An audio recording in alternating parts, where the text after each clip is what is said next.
Yeah, we call upon Dr. Sharmila for her paper on outcomes of mixed KDB goniotomy versus NPDS combined with phacoemulsification in advanced glaucoma.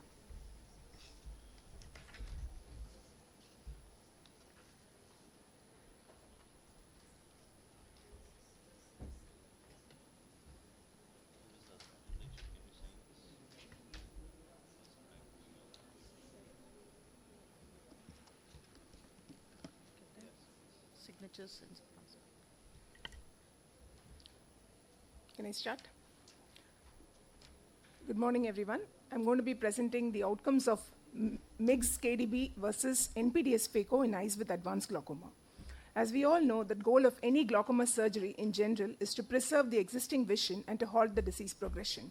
However, in advanced glaucoma, there is always a risk of macular snuff-out or wipeout phenomenon, which has been reported to be as high as 13.6%. Previously, literature reports have clearly shown that non-penetrating surgeries are a safer alternative to trabeculectomy in such high-risk individuals. Although minimally invasive glaucoma surgeries have a high safety profile, its role in advanced glaucoma is still not known. Non-penetrating surgeries, though preferred in advanced disease, it is still a bleb-forming procedure, and the outcomes are still unpredictable. So the aim of our study was to compare the safety and efficacy of combined KDB phaco versus NPDS phaco in eyes with advanced glaucoma. So this was a retrospective comparative study, and we included 114 patients with Group A, that is KDB phaco, having 49 patients, and Group B, that is NPDS phaco, having 65 patients. So we included patients more than 18 years of age with open angles and those who had an advanced glaucoma with a significant cataract. We excluded patients who underwent a standalone procedure, those who had poor visual acuity, who were not able to perform a reliable visual field, and when patients had any intraoperative complication. So a detailed preoperative evaluation was done in all of these patients. Postoperatively, we followed a routine protocol of antibiotic steroids, which were tapered over 6 weeks. Cycloplegics were used. And whenever a bleb rescue procedure was needed, like a laser goniopuncture or bleb needling, that was considered as part of postoperative protocol. Postoperatively, patients were reviewed on day 1, 2 weeks, 1, 3, 6, and 12 months. At every visit, vision, intraocular pressure, anti-glaucoma medications were all recorded. Visual fields, however, were done only at 6 months and at 1 year, and any intraoperative or postoperative complications and interventions were all noted. So looking at the result, this was a baseline characteristics between Group A and Group B. Interestingly, the NPDS group had more requirement for anti-glaucoma medications preoperatively, and they also had a slightly worse visual field mean deviation compared to the KDB group.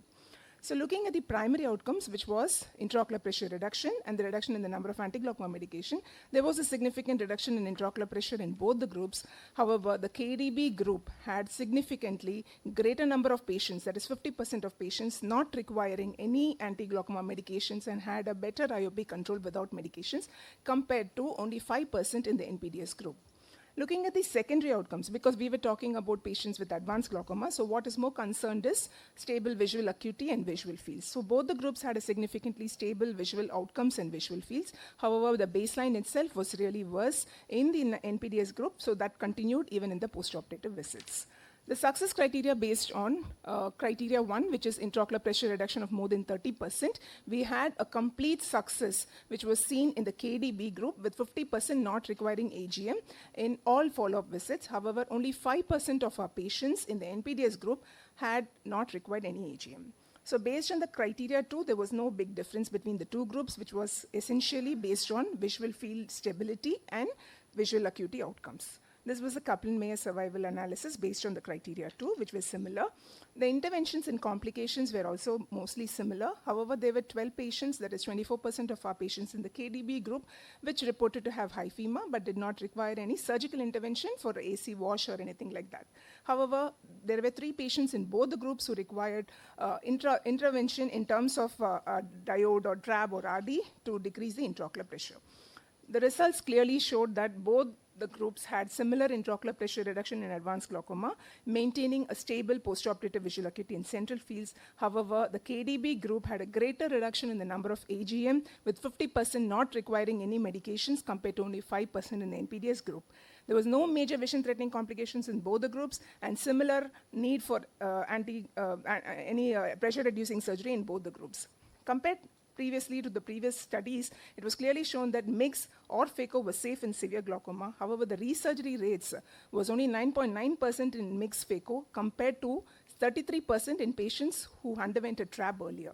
And only one study had compared this NPDS phaco versus mixed phaco in the literature, which was only in moderate glaucoma, that was using eye stent.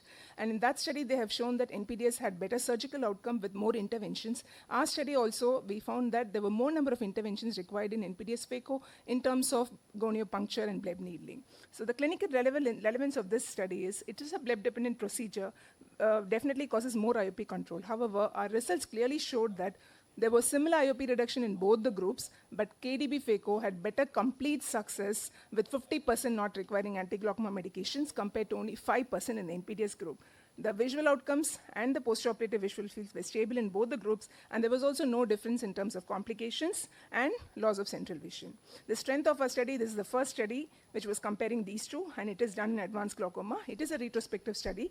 There was only 10% who lost to follow-up. Both the groups were equally efficacious and safe in patients with advanced glaucoma. Thank you. Thank you, Dr. Samila. Any questions from the judges? No question. Yeah, there. Yes, they were asking question in the previous session. Yeah.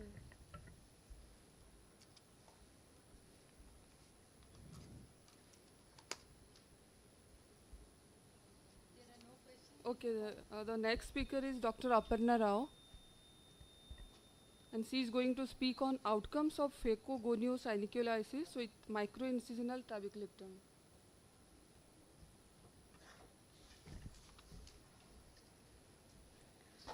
Good morning, everyone. So, in brief, like Shamila, I'll be talking about another procedure that we do called microincisional trap combined with goniosynovitis. And the debate for us glaucoma surgeons is always whether MIGS is comparable to phaco trap, because that remains debate for younger people, not so older people, and the older people who are still where we know phaco trap is very good. So PACG, we know that the benefits of lens extraction or even phaco trap is very well established in even RCTs, but phaco MIGS is now evolving in the literature. The literature is expanding on this, whether how MIGS combined with phaco can be adopted for PACG. And the efficacy of phaco trap versus phaco, like I said, is already established in existing literature. But we were doing the microincisional trap in open angle glaucomas and pseudoexfoliation. We wanted to see if this works in angle closure, because in our earlier studies we found that the MIT had a safety profile which was safer than GAT. There are no macrohyphemas that we see. It is easier to learn and fewer complication rates. So we started to evaluate whether this combined with goniosynovitis in angle closure glaucoma, moderate to severe, works. How does it work? And we want to compare it with phaco trap, which is the go-to procedure for all of us in the worst situations. So the key outcomes for us was in terms of IOP reduction, also medication use, complications, and success rates.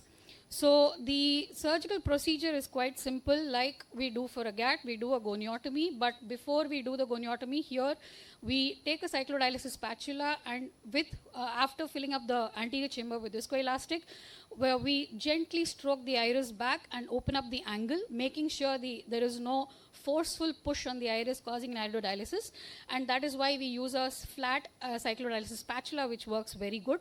This was a retrospective study done at one tertiary center at East India. We included 56 PACG patients in a specified period. The mean deviations, like I said, both from -6 to -20 decibels, and 28 in each group. Consecutive patients who were enrolled both for MIT versus phaco trap, we compared these the outcome measures.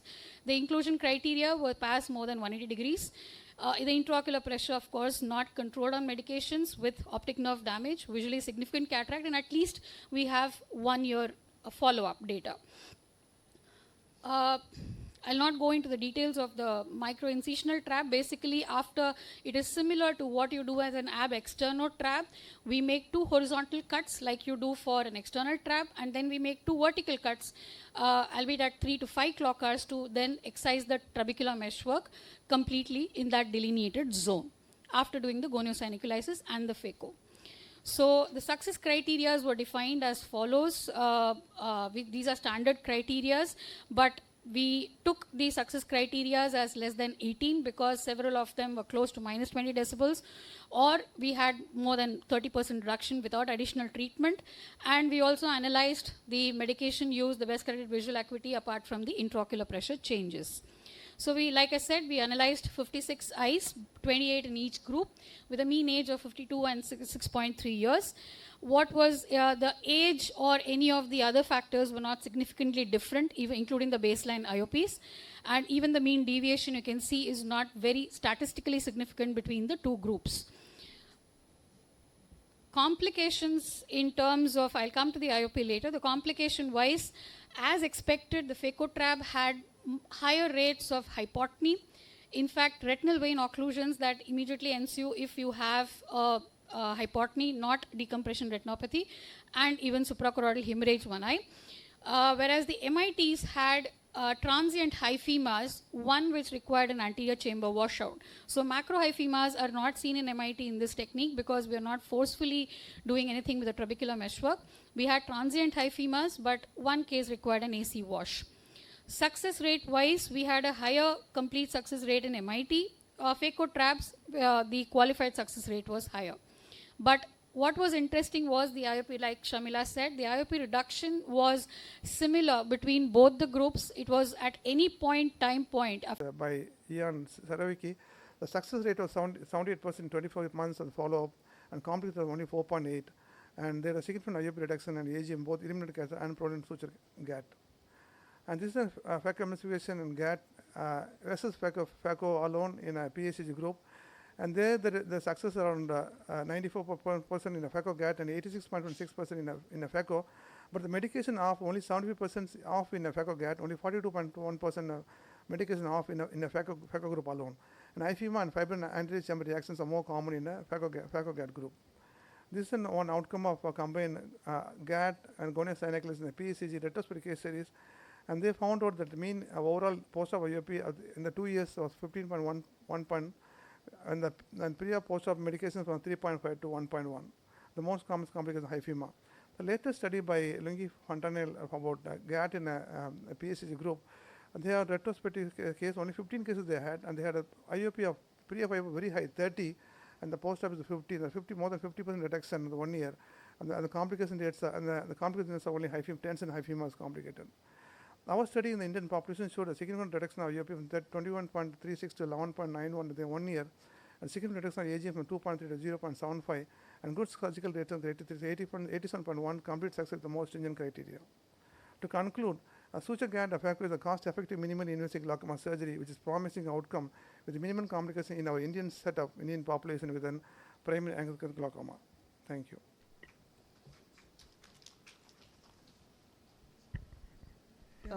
Thanks, Mohiddin. One question. Since you've only done goniosynovitis in one quadrant, is there a risk of an iridodialysis or something when you pull it out? Because the rest of the angle is synically closed, which we haven't treated. I think it's more of a theoretical, or we fear about all that. I think once you go in, I think not so. Even the synicalisis is so smooth. We never thought it will be so smooth. It's only in that quadrant, isn't so it? we So pulled, I think, we never had any so far. Yeah.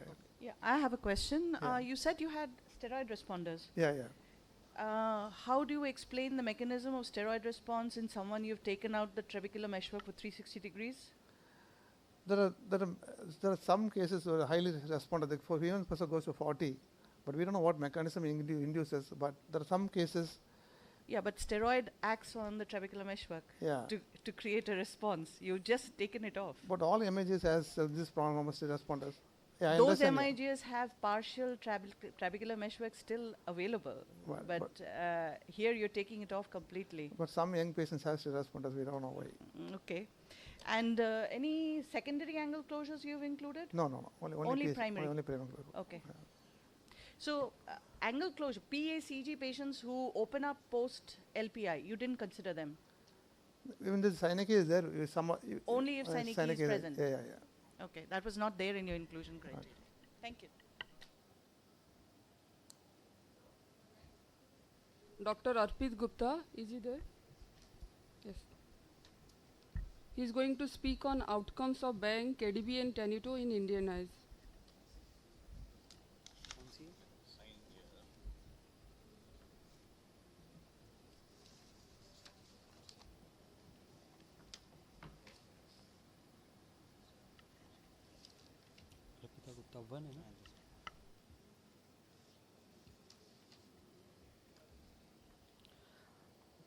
Good morning, everyone. My paper is Outcomes of Bang, KDB, and Tanitogoniotomy in Indian eyes.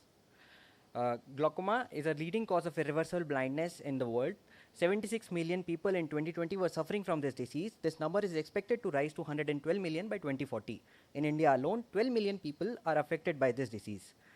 In cataract surgery, we have moved from couching in 6th century to ECC and ICC of 18th century to SICS and phaco of 19th century. Is it similarly time for us to add MIGS in our armamentarium? Minimally invasive glaucoma surgery are safe as they provide quick recovery and reduce medication use. They promote natural drainage by minimal tissue damage and are a safer alternative to trabeculectomy. MIGS can be trabecular bypass stent like iStent and Hydrus microstent, suprachoroidal shunts like Miniject, ab interno trabeculotomy like Bang, GAT, KDB and Tanito, ciliary body treatment like micropulse transscleral laser treatment. So what was our study about? We found out that there is limited mixed data on Indian eyes. So with the objective to evaluate Bang, KDB and Tanito hook in effectiveness in Indian eyes, we measured IOP, anti-glaucoma medication reduction and success rates of these procedures. We did a retrospective chart review of 90 eyes which had underwent mixed with phacoemulsification. We took 30 patients in each of these groups and we took patients with follow-up of minimum 3 months. These were my inclusion and exclusion criteria. We collected data like Tmax, which was the maximum intraocular pressure recorded before starting any anti-glaucoma medication for each patient. Post-operative intraocular pressure was measured on POD 1, 7, 30 and 90. Visual acuity was measured on each visit. Number of active ingredients in anti-glaucoma medication were measured preoperatively and postoperatively. Severity of the glaucoma was measured based on the vertical curve disc ratio. Any complication intra-op or post-op were noted. So, at baseline, the mean age of all the groups were comparable. The male to female ratio was 2:1 in all the groups. By far, primary open angle glaucoma was the most common diagnosis in our study. Most of the patients were mild to moderate glaucoma in all the groups. All the patients were at least on one anti-glaucoma medication before undergoing the procedure. The preoperative Tmax was comparable in all the groups. We categorize our outcomes as failure if the IOP was greater than 21 millimeter of mercury on 2 follow-ups after 3 months, if IOP was less than 5 millimeters of mercury on 2 follow-ups after 3 months, if it needed glaucoma reoperation, or there was loss of light perception in that eye. We called it as qualified success if it was not a failure or IOP was controlled with AGM. And it was called as complete success if it was not a failure and no AGM was needed. We saw that from compared to preoperative Tmax, the IOP reduced in all the groups significantly. Also, AGM use reduced down to 0 AGM in majority of the patients in all the groups. Coming to complications, KDB group had no complication, Bang group had 1 complication of excessive bleeding, Tanito group had 2 complications, one of an iris injury and other was a PCR which was not related to the procedure. Coming to success rate, KDB had by far the most successful success rate of all the procedures. Coming to discussion, Bang had good efficacy. Our results aligned with Bouquet and et al. Studies. Complications were low. We had fewer complications. Learning curve is considered to be short for this procedure. In terms of cost consideration, it is considered low. Thus, it is mix of choice and resource-strained settings. Coming to KDB, KDB had the highest efficacy among all the groups. Our study aligned with Wagner et al. And Vasu et al. Studies. The complications were least as there were no reported complication in our study. Learning curve for this procedure is considered to be short, but in terms of cost consideration, KDB is an expensive instrument. Thus, it is can be prohibitive for outreach settings. Coming to Tanito, our results aligned with Maheshwari et al. Studies. The efficacy was good. In terms of complications, it was low. Learning curve for this procedure is considered to be shortest. In terms of cost effectiveness, it is a reusable device, so over the period of time it will be cost effective. Availability of the instrument is currently limited in India. Coming to our limitations and prospective future research, the study was a retrospective study, thus, and a short follow-up was there, and there was a small sample size. Future research can be done for prospective study, longer follow-ups can be done, larger multi-center studies can be done, and comparison with traditional surgeries have to be done. Key takeaways are that KDB had the highest success rate with least complication, but it is expensive. Bang had low cost, effective mix for resource strained settings. Tanito hook is reusable, so it is cost effective over time. In conclusion, MIGS is a safe and effective alternative treatment modality for glaucoma treatment in Indian eyes. Thank you.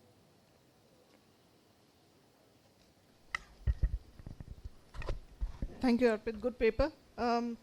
Tell me, they were all standalone mix? None of them were combined with FACO? All of them were combined. They were all mixed FACO with, something. FACO Okay. And the other thing is, any reason to use a Tanito hook if it's the same as a bang? Why would somebody invest in that if you're saying they're both safe and it'll be effective over a long time, but this is effective in every case? Yes. Any inputs as to the difference between bang and Tanito hook? If I want to buy a Tanito hook here, why would I buy it if I asked you? As such, ma'am, currently... There's no difference. Yeah. Okay. Okay, results are only 3 months, isn't it? Yes, ma'am, 3 months only. So that's really rather short. Short period. Right? You Yes. need to follow up longer. Yes, ma'am. And, you know. Yes, ma'am. Thank you. Also, the inferential statistics for the demographic baseline that wasn't shown. It's all descriptive. Okay. Whether the groups are comparable. Comparable or not, yeah, correct.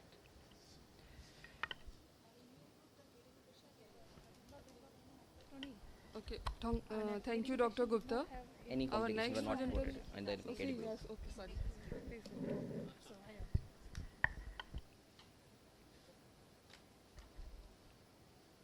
Then, okay. So next speaker is Dr. Shweta. Is she there? Yeah, please. She is also going to speak on MIGS, outcomes of bang versus absolute goniotomy with cataract surgery in POAG. Good morning. I'm Dr. Shweta Ranjeev Dev. I'm honored to be here to talk about the culmination of my research, which is on the topic outcomes of bent ab interno needle goniectomy and Espilat JCS goniotomy with phacoemulsification in open angle glaucoma.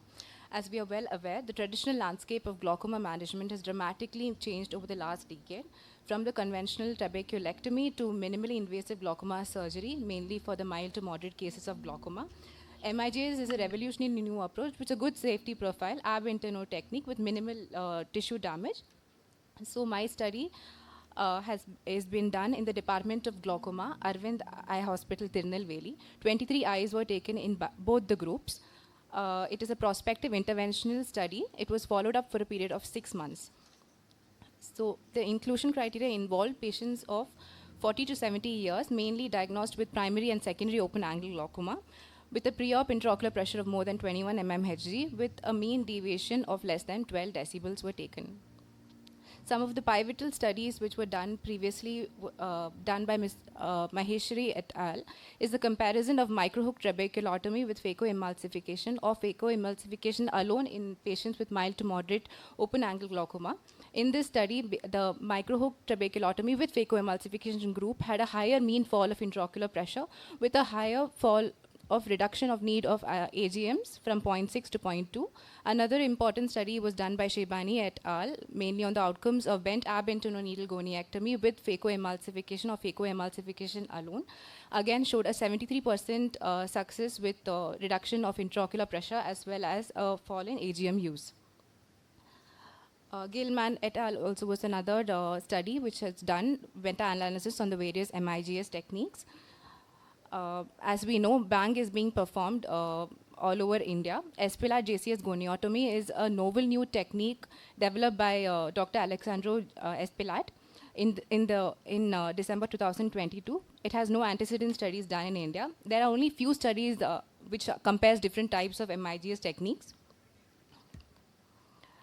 So bent ab interno needle goniectomy, after a standard phacoemulsification, the 25 gauge needle is taken, which is bent at the tip, and it is used to excise the nasal 60 degrees of the trabecular meshwork.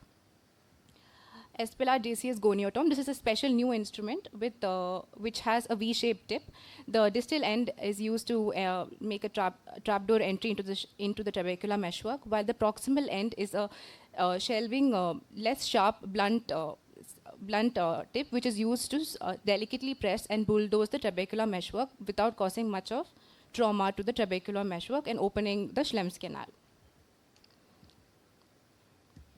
So a success criteria was assessed by checking the fall in intraocular pressure, the reduction of AGM use, and best corrected visual acuity also was checked. Complete success was classified when an intraocular pressure of between 6 to 15 mmHg or a more than 25% decrease of reduction from the baseline without a need for AGM use from baseline. Qualified is with additional anti-glaucoma medications, and failure is inability to meet the criteria in 2 consecutive follow-ups. This was my demographic data. There was significant reduction in the intraocular pressure and AGM at the end of 6 months.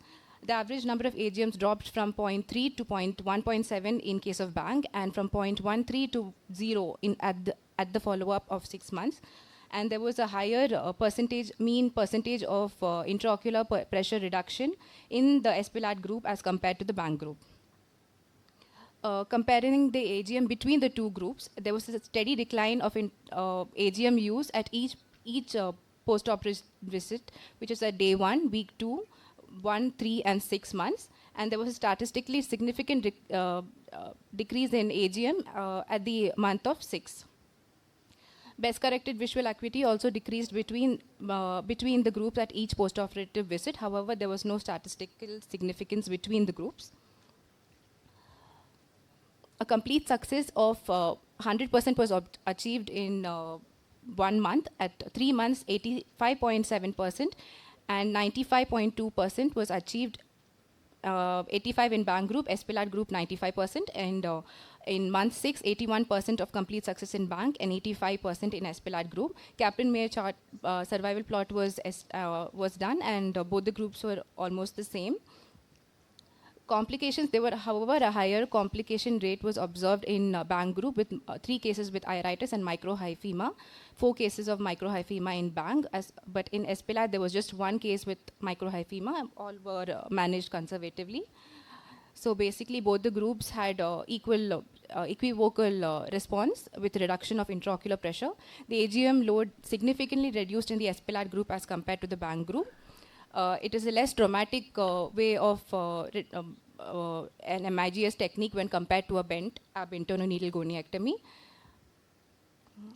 So both of these procedures can be used Your in time's case up. Sorry. of mild to Wrap moderate. up quickly. Yeah. Thank you. I would like to thank my my consultants and the entire department of glaucoma, Tirunelveli. Was there a selection bias? Which cases did you choose for Bang and which for Espelard? Ma'am, so there was no randomization done. So that was one of my limitations of the study.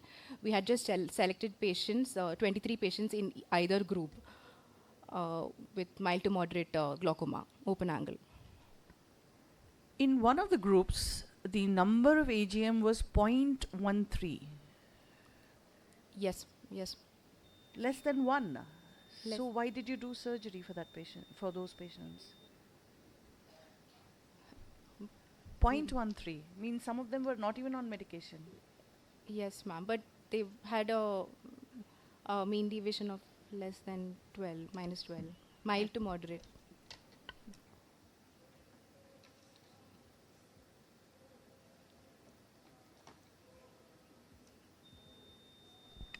Is that Espelard available in India? The instrument you are showing? Sorry, That ma'am? instrument you saw, no? That is available in India? No, not yet, ma'am. Not yet. Not yet. Okay. Thank you. Thank you. So our next speaker is Dr. Devendra Maheswari, and he is going to speak on surgical outcome of 5-Prolin GAD combined with FECO in POAG versus PACG.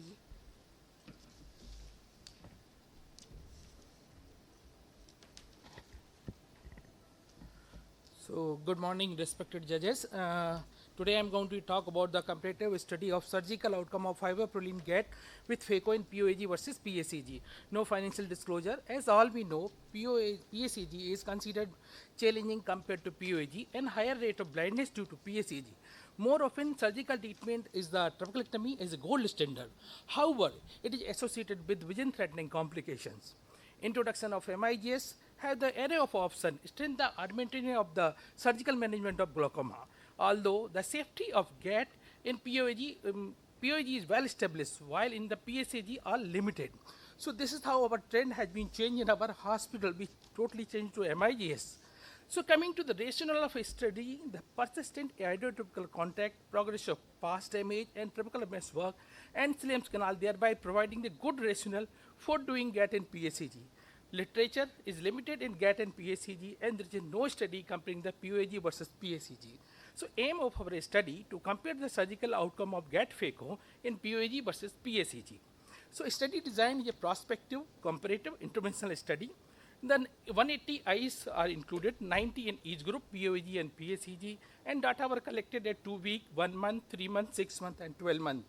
These are the outcomes measured, including IOP, surgical success, reduction of anti-glaucoma medication, and complication. So patients were included refractory to medical therapy, showing the visual field progression, and the visually significant cataract and could not tolerate the medical therapy. Patient excluded history of ocular trauma, previous surgery, acute angle closure, or neovascular glaucoma.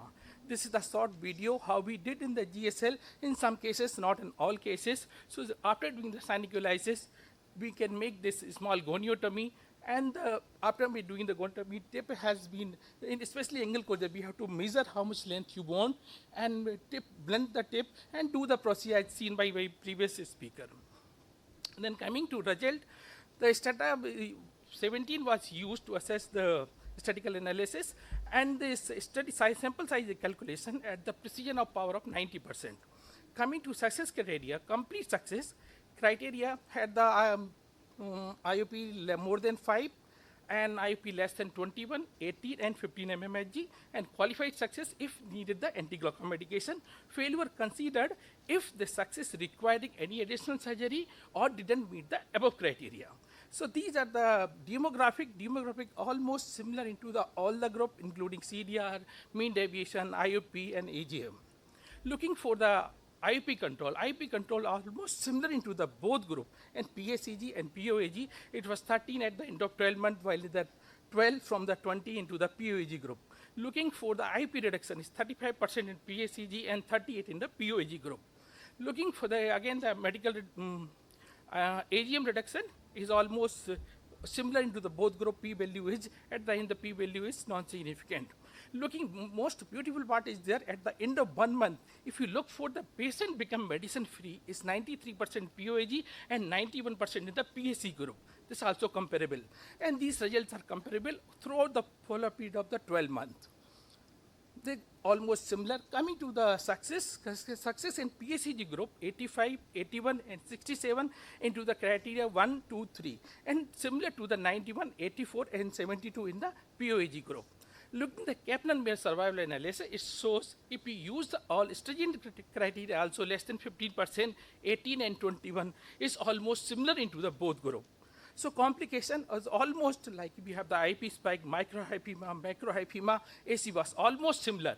Only in the PSEG cases, we have extra thing is the iododialysis in one case, and really 2 cases require the AC bus in the PSEG group. So do the Cox proportional hazard risk analysis showed the higher IBS and IOP and AGM has a success rate comparable to the both group POAG and PSEG. Coming to discussion, POAG is well described by all the studies have shown. So these are the some studies put forward throughout the PSEG, and our results are very comparable to the previous study by the Sarakabi, Chiradasi, and Sayyed et al. Limitation of our study, short evaluation follows up 1 year, past evaluation was not done, and Indian eyes. So till I think this is the first perspective study comparing the POAG versus PSEG, and GAT is safe and efficacious procedure for both POAG and PSEG. It has shows a good surgical outcome into the both group with less complication. Thank you. This is my team. Thank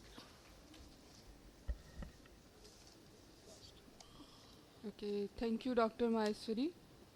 Any questions, anyone? One question. So the number of eyes were medication free, 93%. Yes. Yes, number of eyes.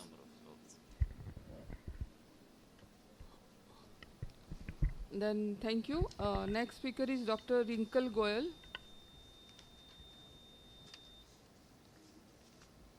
She is going to speak on comparing early surgical outcomes of phaco microhook with phaco bang. Good morning everyone, I'm Dr. Rinkle Goel and today I will be talking about the comparison of surgical outcomes between phaco microhook trabeculotomy with phaco bent needle goniectomy. I have nil financial disclosures.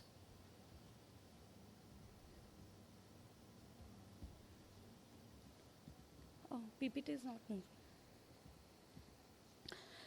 MIGS procedures address the treatment gap for patients who cannot afford long-term AGM and those who do not need filtering surgeries. These are a group of procedures with high safety profile, minimal disruption of normal anatomy, ab interno approach, good efficacy, and are easy to use for patients and physicians. They work either by increasing the aqueous outflow through the trabecular meshwork or by increasing uveoscleral outflow or by shunting the aqueous into the subconjunctival space or by ciliary process ablation. Both Tenito and Bang work on the trabecular meshwork. The aim of our study is to compare the surgical efficacy and safety of phaco microlot and phaco bang in patients with mild to moderate open-angle glaucoma.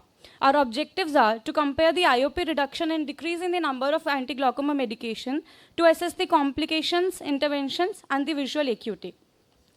This was a prospective interventional comparative RCT, which was done in the glaucoma department of a tertiary eye care institute in South India. Patients aged more than 40 years with visually significant cataract and mild to moderate open-angle glaucoma were included. One-eyed patients, patients with prior glaucoma surgeries, associated retinal pathologies, active inflammation, bleeding diathesis were excluded. Recruited patients underwent phaco lot or phaco bang, which was performed by a single experienced surgeon. Data was collected pre-operatively and post-operatively at day 1, week 2, month 1, 3, and 6 respectively. Recruited patients were randomly allocated to one of the two groups using computer-generated sequences on the day of the surgery. 94 patients were recruited, but finally 70 patients were eligible for analysis in 35 patients with each group, as few patients were lost to follow-up. Success was defined as more than or equal to 6 mmHg or less than or equal to 21 mmHg with more than or equal to 20% reduction in IOP from baseline. If with the use of AGM it was defined as complete success, without the use of AGM was defined as complete success, and with the use of AGM was defined as qualified success. Additionally, there were two more criteria, at 25% reduction and 30% reduction. Failure was defined as the inability to meet the criteria, or there was a need of any additional glaucoma surgery or the loss of light perception. Moving to the surgical steps, after adequate peribulbar anesthesia, phacoemulsification with posterior chamber intraocular lens was done. Intraoperative gonioscopy was done using Swan-Jacobs gonial lens, and Tenito microhook was inserted through the clear corneal temporal incision, and trabecular meshwork was incised. In the bang procedure, the needle was bent at 90 degrees with the help of a needle holder, and the needle was inserted through the temporal clear corneal incision to excise the trabecular meshwork. Moving to the result, the mean cup disc ratio was similar in both the groups with 0.72 in group 1 and 0.77 in group 2.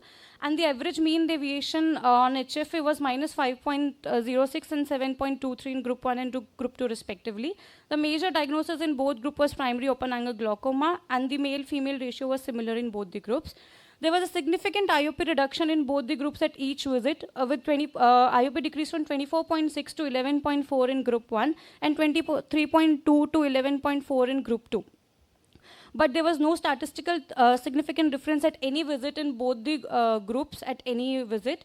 There was a decrease in the AGM from 90 to 93.6% at month 6 and 94.8% in group 2 at 6 months, but there was no difference between both the groups. Similarly, there was no difference in both the groups in the best-corrected visual acuity or the HFA characteristics.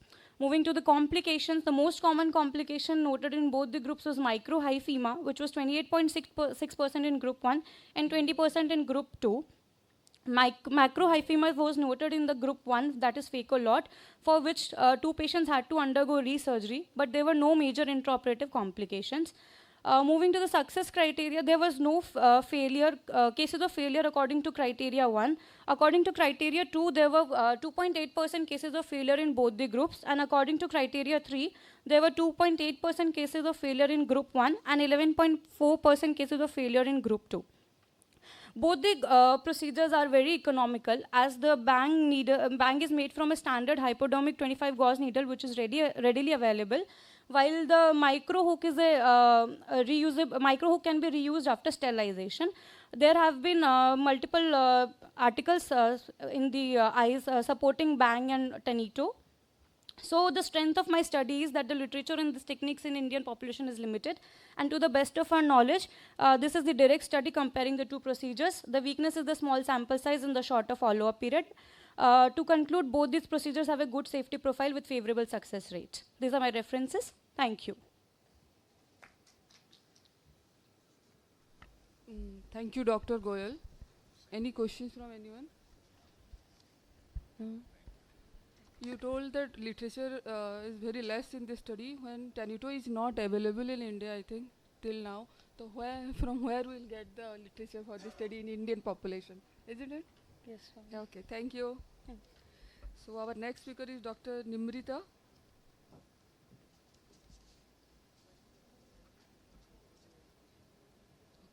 No. This one. Last one. No, they will total from India. No, they will do this thing.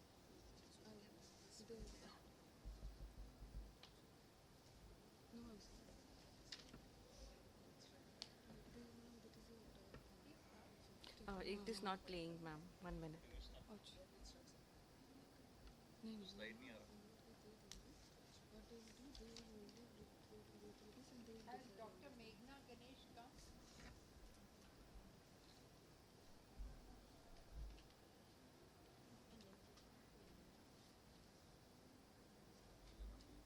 पता नहीं. Doctor.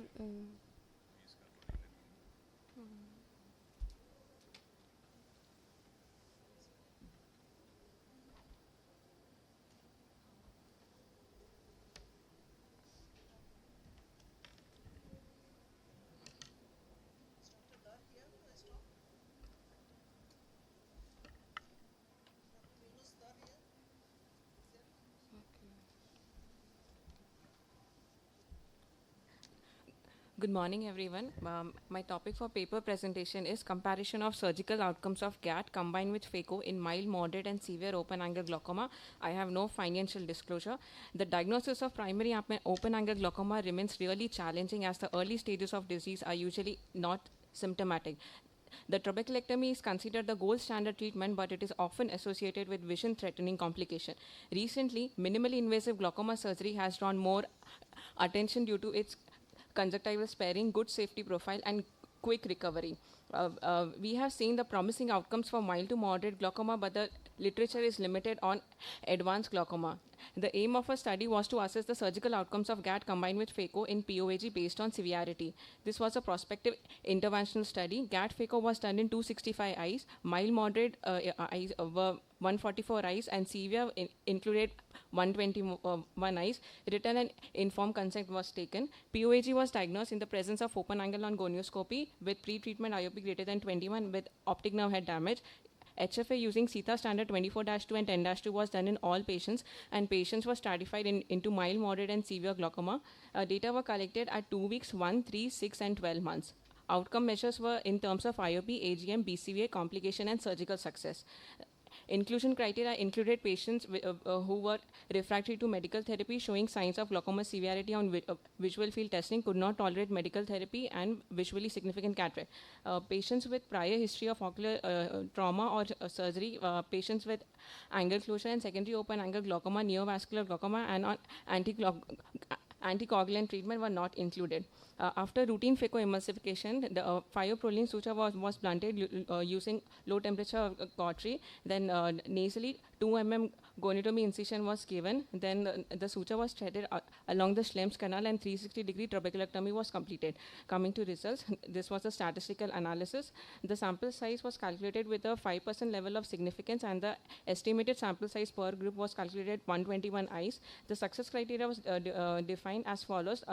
Complete success included 2 criteria. Criteria 1, IOP greater than 5 and less than or equal to 18 mmHg and 25% reduction from baseline without AGM.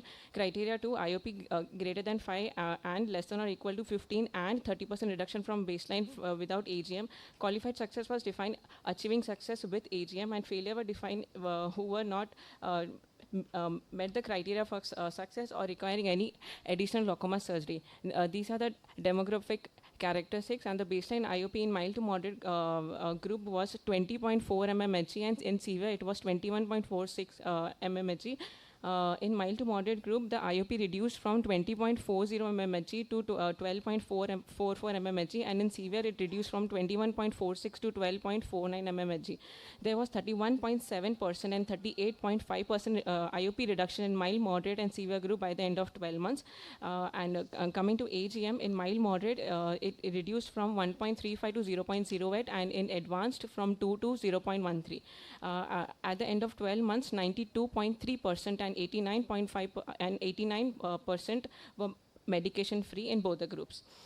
There was a significant reduction in BCVA in both the groups by 12 months. This is a line graph showing the average IOP and number of AGM over the visits. Coming to cumulative probability of overall success by using criteria 1, in mild to moderate it was 83.9%, and in severe it was 85.8%. By criteria 2 it was 72.1 and 72.4 in mild, moderate, and severe group. This is a KM plot showing the success criteria by using criteria 1 and 2. Coming to complication, there were 18 and 12 patients in mild to moderate and severe group had IOP spikes. 26 and 32 patients in mild to moderate and severe group had microhyphema, and AC wash was done at the rate of 1.8%, with 3 being in severe group and 2 in mild to moderate group. Coming to discussion, this for managing the advanced glaucoma stage patients, there should be a holistic approach by considering to lower the IOP to low teens and choosing the safest surgical procedure. By the means of mix, we can achieve this. There are follow-up ranging from 2 year to 4 year, and Magacho et al. Reported the outcomes of CAT depending on the severity and showed good favorable success. And in other study, Zetam et al. Showed the outcomes of CAT in moderate to advanced glaucoma. Nirbor et al. Showed a significant IOP and AGM reduction by the end of 6 months. Our study is done in Indian population, and there was significant reduction in IOP and AGM with good comparable success in both the groups. The limitation included shorter duration of follow-up, and visual field was not analyzed. To the best of our knowledge, this is the largest cohort study showing the outcomes of GAT depending on the severity. To conclude, it is a safe and good procedure with relatively minimal complications. Thank you.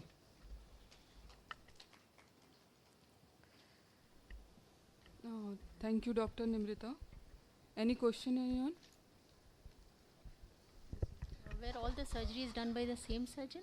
Yeah. Single surgeon by Devendra Maheshwari. So with the permission of the chair, may I make one comment on the entire session? So one comment is that all of you all are presenting data on patients, and not one slide said informed consent except probably hers.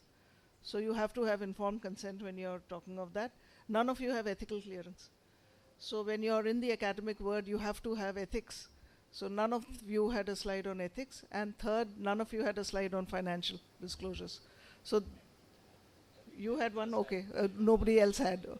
And the other thing is, I also want to bring in mind that since this is a mixed session, the outcome measure by the American Academy now for MIGS is a reduction of AGM by at least 1 with the same IOP. And you have to have that outcome in. So in context, if you have 15 millimeters of mercury on 5 drugs and 15 millimeters of mercury on 1 drug, that is a success. But according to your outcomes, it won't qualify for it. So remember that. That's the only comment for a mixed session. Thank you, ma'am. Thank you. Thank you. And thank you, Susmita ma'am, for the input. Yeah. we can have that from JNK Ophthalmological Society, Dr. Eunice Dar can present his thing.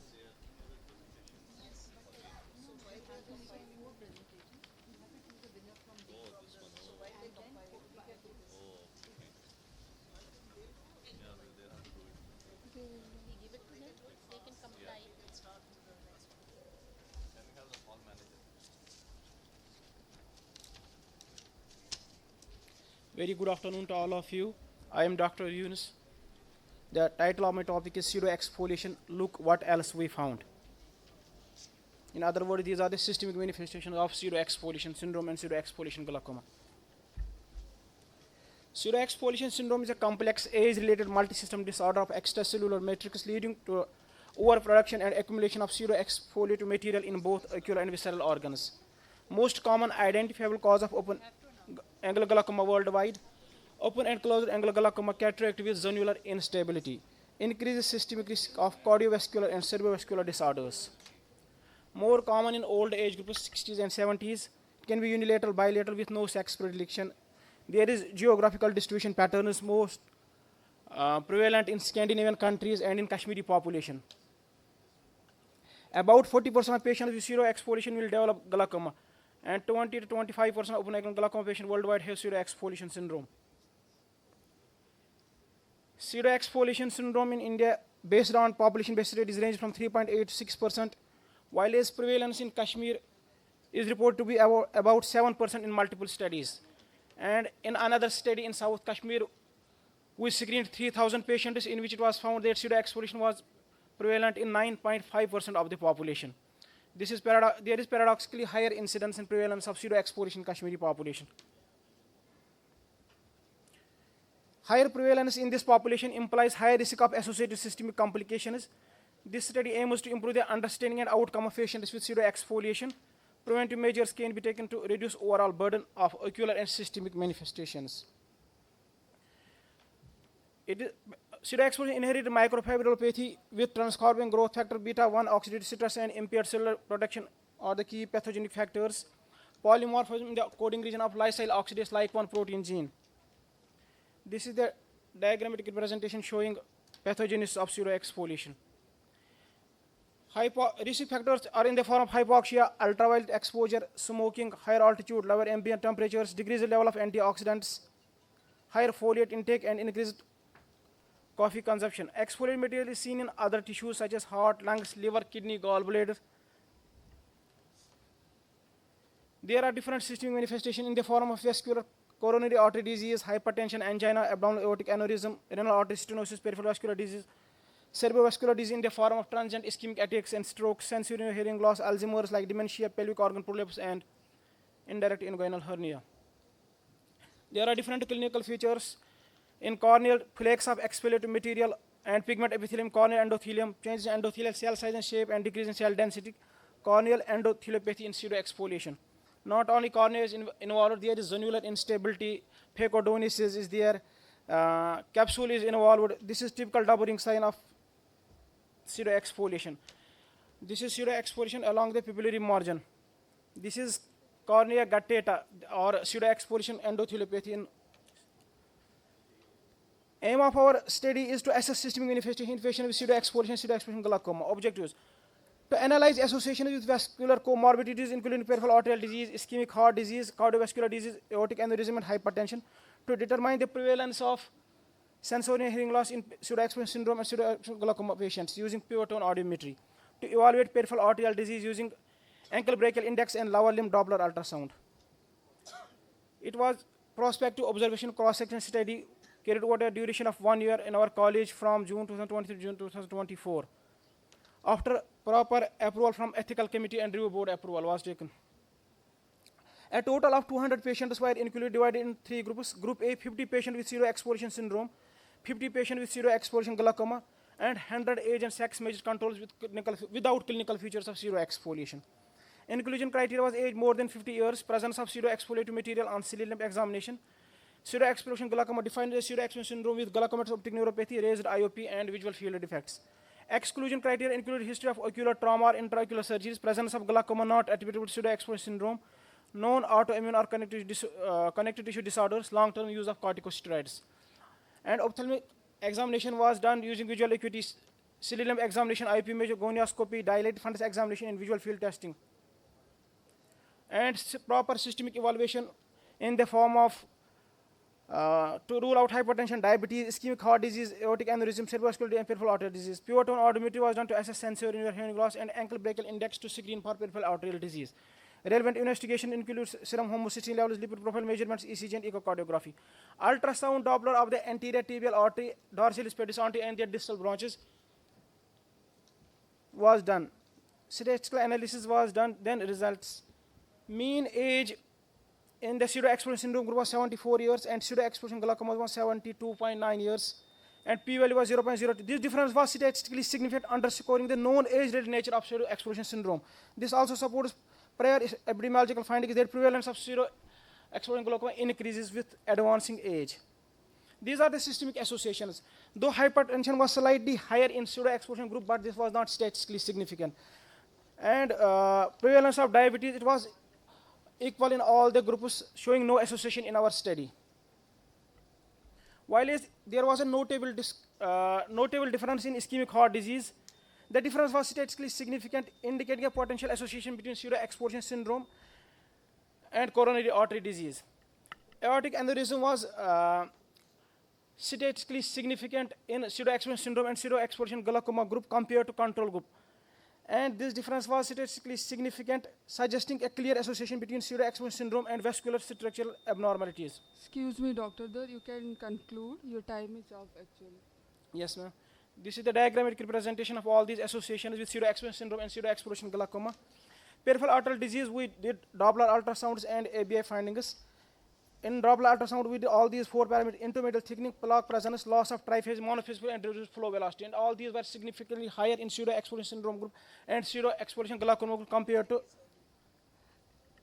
cases. Dr. Dar, excuse me. This study reinforces the view of pseudo-exfoliation as a systemic disorder with significant vascular and neurological associations. Dr. Dar, excuse me, your time is up. You can conclude. I'm concluding it. Yeah, please. Thank you. Thank you. You can summarize and you can conclude. Yeah. Conclude, okay. Thank you. Thank you. So we will have the final now here. Dr. Manik is there. Since I'm the chief author of 1 and 3, I won't be judging them. So please make note, the hall managers, I'm reclusing myself from 1 and 3 since I'm the chief author, and you'll have to average the rest of the judges.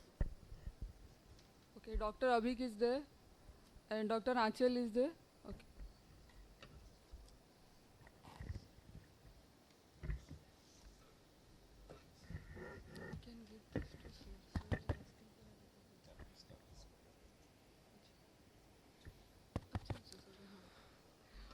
So good morning, everyone. Thank you, APAO, for this opportunity. So the title of our study was Characterization of Peters Anomaly with Glaucoma, Clinical and UBM Perspectives. The slides are not moving. Coming to the background, we all know that Peters anomaly is characterized by a shallow anterior chamber, synechia between iris and cornea, a central corneal opacity, and defect in the descemet membrane. It has been classically subdivided into type 1, type 2, and Peters plus, and these are the known genes as of now.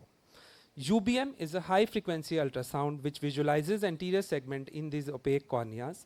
A definitive diagnosis of the posterior descemet defect is possible only by UBM, and studies have found high degree of consistency between UBM images and histological diagnosis in congenital corneal opacities.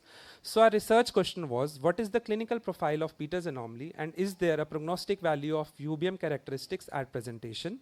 The aims were to describe the clinical profile of patients with Peters anomaly presenting over a 5-year period, to characterize and classify the various UBM findings, to correlate the surgical outcome of patients with 1-year follow-up with UBM findings at baseline, and to study the genetic profile in those undergoing genetic testing.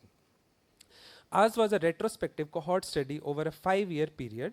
We included children who had congenital corneal opacity with a clear area in the center and presence of a Descemet defect on UBM, which was done using an open shell technique under general anesthesia.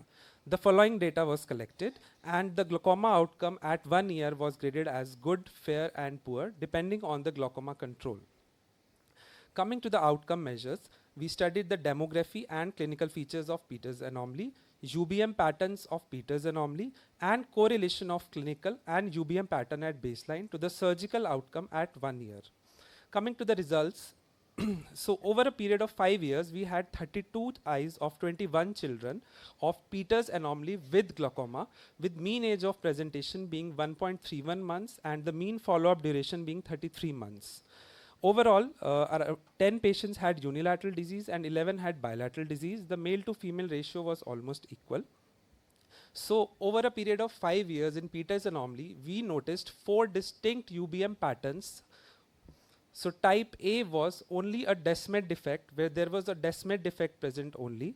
Type B UBM was a Descemet with a posterior stromal defect. Type C UBM was a Descemet stromal defect with iridocorneal adhesions, and type D UBM was Descemet stromal defect with corneolenticular adhesions. So these were the 4 types of UBM we saw in Peters anomaly over a period of 5 years, and we classified them into 4 types. Overall, type A was most common, constituting 47%, followed by type B 34%, then type C, and we only had 1 eye of corneolenticular adhesions. Coming to the follow-up results, after 1 year after surgery, the cornea clarity, intraocular pressure, and number of anti-glaucoma medications decreased at 1 year, while the corneal thickness on UBM decreased significantly at 1 year with significant p-value. We also did optical iridectomy in 15 of these eyes for visual rehabilitation, and the eyes with optical iridectomy had a better visual acuity than eyes without OI, although the p-value was not significant. And glaucoma outcome at 1 year was graded as good, fair, and poor, with 25% eyes of having good outcome, 47% having fair, and 28% having poor outcome. Coming to the correlation results, when we correlated the type of UBM with the glaucoma outcome at 1 year, we can see that the type A UBM had the best outcomes, with 13 out of 15 eyes having good or either fair outcome, while type C had similar outcomes. And type B surprisingly had worse outcomes, with almost 50% of the eyes having poor outcome. We also did genetic evaluation in 16 of these patients and found 9 pathogenic variants, with CYP1B1 gene being the most common in North Indian cohort. So to summarize our study was one of a kind study characterizing Peters anomaly with glaucoma. We classified UBM into 4 different types, with type A having the best outcomes and type B having the worst outcomes. Overall, 72% of the eyes had good to fair outcomes, with significant decline in corneal thickness after surgery. Peripheral optical iridectomy offers some visual rehabilitation in these children, and CYP1B1 mutations dominate in the North Indian cohort. So to conclude, this study provides novel insights into the UBM characteristics of Peters anomaly and helps in better prognostication of affected patients through UBM classification. Thank you. Very nice and interesting study. Thank you, Just a question, what is the surgery that you are referring to here? Yes, ma'am. Most of the children underwent a combined trab with trab, as the cornea is hazy in these children. But we were able to manage mixed surgery in 2 of these eyes, where the cornea was relatively clear in the periphery and we could visualize angles. But most patients underwent the combined trab with trab. Thank you. Thank you. Thank you, Dr. Manik. Next speaker is Dr. Abhik.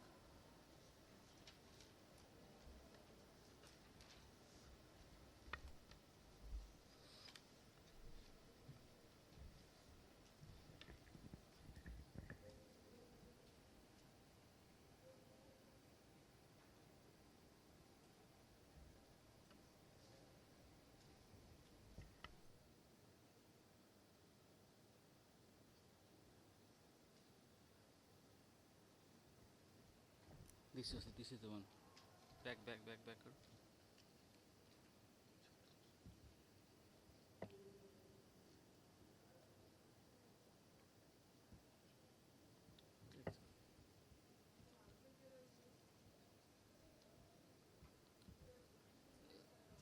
So thank you everyone for the opportunity. So today I'm going to present the 1-year outcome data of umbilical cord allograft in preventing the hypertensive phase in Ahmed glaucoma valve implantation.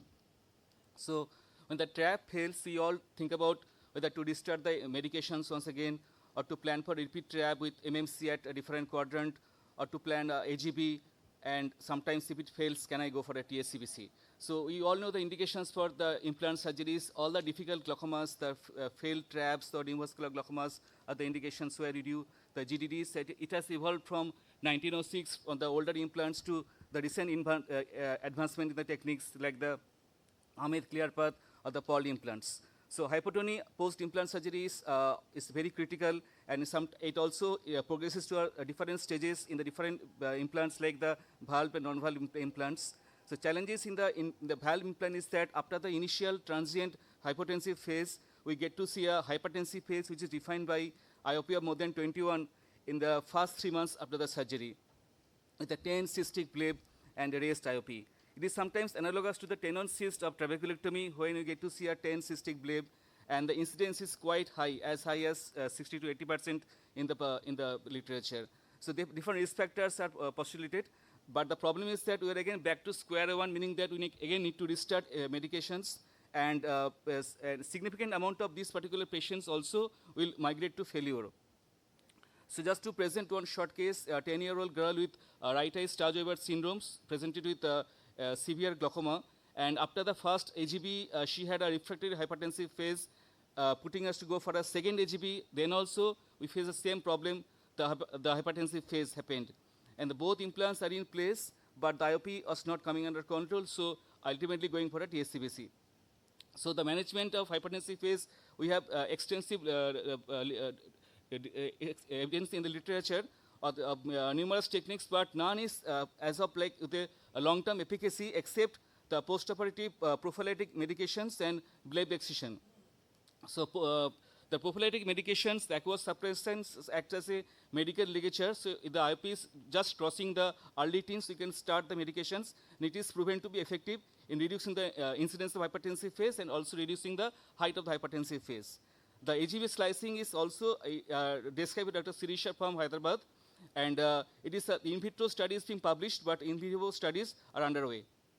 So coming to today's discussion, so the novel umbilical cord allograft was proposed by Dr. Aparna Rao, and she has already published the data of the 6 months follow-up, and this is the technique, not a very difficult technique. After completion of the AGB implant surgery, the specific size of the pre-cut umbilical cord allograft is to be slided over the plate area, over the valve area, beyond the patch graft, and you need to simply close the conjunctiva overlying it. So very simple technique of the implantation of the umbilical cord allograft, and if you see the postoperatively the bleb height reduces, and we expect to have a low incidence of hypertensive phase. So this is the study, the 1-year outcome data of 44 cases versus 38 controls where we did not use this umbilical cord allograft, and the last visit IOP and the last number of medications in the last visit is less in the case group, though it is not statistically significant, but the number of eyes who need repeat glaucoma surgeries and number of eyes with high hypertensive phase is not different, even it is higher in the cases.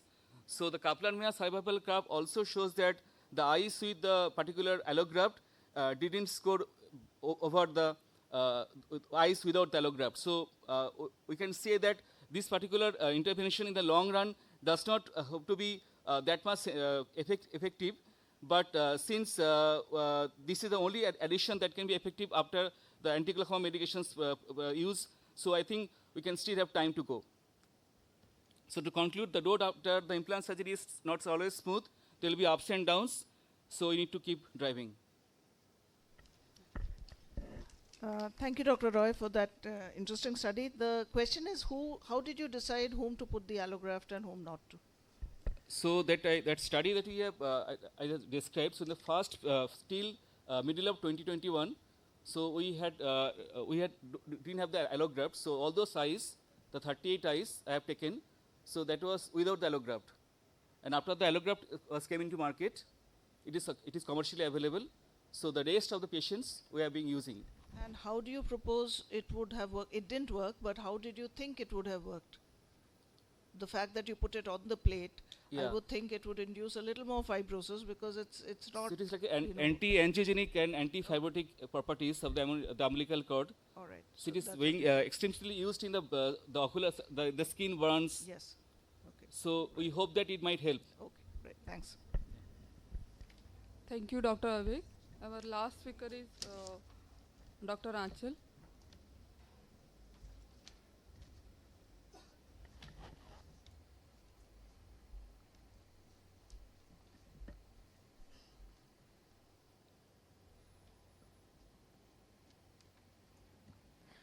Good afternoon, everyone. Today I will be sharing a study on comparison of bang versus goniotomy in PCG eyes. So as we all know, PCG is a primary developmental anomaly of the trabecular meshwork, and the mainstay of treatment is surgical intervention. And the corneal clarity mostly determines the type of surgery. When the cornea is clear and the angle is visible, we go through with ab interno procedures such as goniotomy, and when the angle is not visible, then we go for ab externo procedures. So goniotomy was the first angle surgery described by Barkan, as we all know, and it enhances the aqueous humor outflow by incising the trabecular meshwork, and the surgical success at 1 year stands about 60 to 80% across studies. And BANG stands for bent ab interno medial goniectomy, which is a variation of Barkan's technique given by Shute, and it uses bent 25 gauge needle in reverse cystotome fashion. It excises the trabecular meshwork instead. So we thought, will the stripping of trabecular meshwork offer any additional benefit over simply incising the tissue in infantile PCG eyes? For this, we did a study to evaluate the efficacy of BANG compared to the established standard of traditional goniotomy. Our study was a prospective, interventional, parallel group randomized control trial in which we included all infants with bilateral symmetrical PCG with an onset between 1 month to 1 year of age, with no prior history of ocular surgery and a corneal clarity grading of less than 2. One eye of each infant was randomly assigned either goniotomy or BANG in a 1:1 allocation. This was computer-generated randomization. Our outcome measures were intraocular pressure control and the requirement of anti-glaucoma medications, and the secondary outcome measures were complications of surgery and the requirement of additional surgery. Complete success was documented if intraocular pressure was less than 18 millimeters of mercury without medication, and if up to 2 medications were used, it was determined as qualified success. If more than 2 medications were required, it was noted as a failure, or also if there was a need for resurgery. So we were able to recruit 8 babies, and 1 eye of each was randomized into goniotomy and BANG, and all of them were similar in all such following characteristics such as corneal diameter, mean corneal clarity grade, axial length, intraocular pressure, Cubdis ratio, central corneal thickness, baseline number of medications, and the mean degrees of angle treated. Outcomes were evaluated at 3 months, 6 months, and 1 year. And we can see that at the preoperative phase, intraocular pressure in the goniotomy and BANG group were 24 and 25.5 respectively, and by the end of 1 year, it had decreased to 15.3 and 17.1 respectively. But there was no difference between both the groups at any point of time. The number of anti-glaucoma medications was similar in the preoperative phase. It was 1.7 in goniotomy and 2 in the BANG group, and by the end of 1 year, it had decreased to 1.14 and 1.28 respectively. Also, there was no difference between the groups at any point of time again. This graph summarizes the entire study. The line diagrams above are showing the degrees of angle treated in both the eyes of each patient, and we can see that the extent of angle treated was similar in both the eyes of each patient. And the vertical bars with the lines are showing the preoperative and 1 year IOP of the goniotomy group, and the bars with the dots are denoting the IOP of the BANG group preoperatively and at 1 year. So in the goniotomy group, 3 eyes were medication free at 1 year, 4 were qualified success, and 1 had failed. In the BANG group, 2 eyes were medication free at 1 year, 4 were qualified success, and 2 had failed. Hyphema was the only complication noted, In the goniotomy group, 2 eyes had hyphema, which resolved within 2 weeks, and in the bank group, 3 eyes had hyphema, which resolved again within 2 weeks. So we could conclude that the outcome was comparable between both the groups, and the added complexity of excising trabecular meshwork in bank was not conferring any additional benefit in PCG eyes. So the IOP lowering effect could be attributed to the angle widening and falling back of the highly inserted peripheral iris, regardless of the amount of trabecular meshwork tissue removed. Our study is limited by small sample size, but it has a very stringent study design. And the goniotomy still remains a reasonable surgical procedure in PCG eyes. Thank you.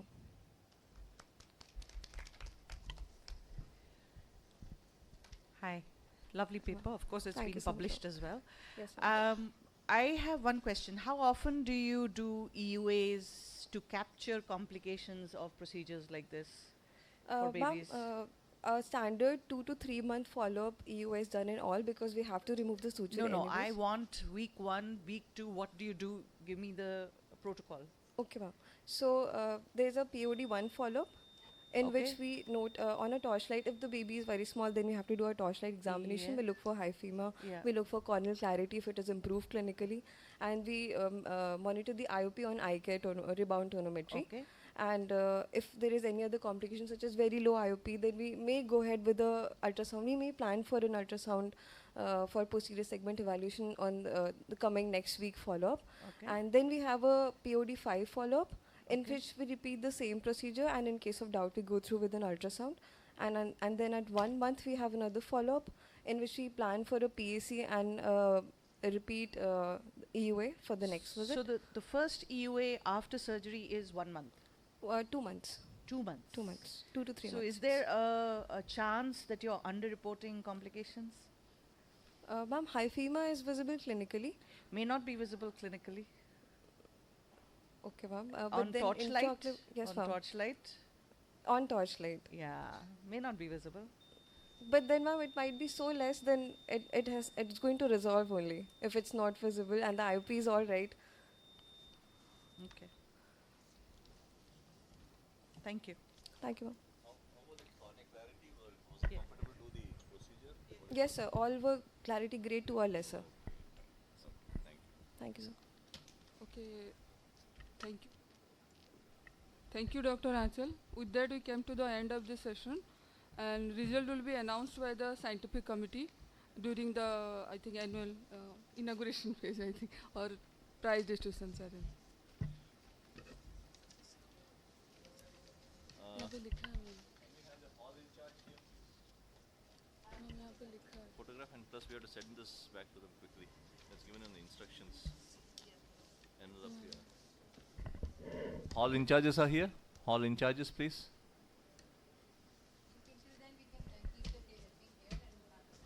Yes, ma'am. Hello? Excuse me? All in charge?